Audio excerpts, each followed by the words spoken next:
బీజేపీకి బానిస, బ్లాక్మెయిలర్ ఇలా చెప్పుకుంటూ పోతే మిమ్మల్ని తూట్లు పొడిచే నిందలు ఎన్నో. ఇవన్నీ విన్నప్పుడు, కుటుంబంతో ఉన్నప్పుడు ఏమనుకుంటారు? అసలు ఎలా ఫీల్ అవుతారు?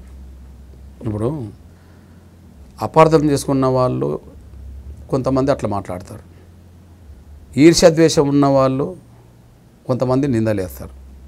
వాటన్నిటిని మనం చూసి మన లక్ష్యాన్ని విడవలేము కదా. సేమ్ టైం ఈ ప్రపంచంలో వాళ్ళు జీవించిన కాలంలో 100% ప్రజల ఆమోదం పొందిన వ్యక్తి, ఎప్పుడు కూడా ఏ దశలో కూడా ఒక విమర్శకు లోను కాని వ్యక్తి ఈ ప్రపంచంలో ఒకరి పేరు చెప్తావా? మరి నాకెట్లా వర్తిస్తుంది? నీకు వర్తిస్తుందా? నాకు వర్తిస్తుందా? వర్తించదు.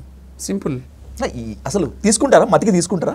నేనంటే ఎవరన్నా విమర్శలు పెట్టిన దాంట్లో ఎక్కడన్నా నా లోపాలు కూడా ఉన్నాయని అనుకున్నాను అనుకో, సరి చేసుకుంటా. లోపాలు లేవనుకో నవ్వి ఊరుకుంటా. ఏముంది?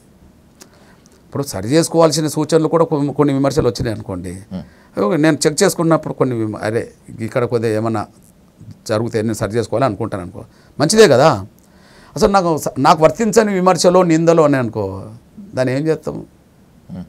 కొంత బాధ ఉంటుంది, కానీ నవ్వి దాన్ని పక్కకు పెట్టుకొని పోవాల్సిందే కదా. అంతే, సింపుల్ విషయం.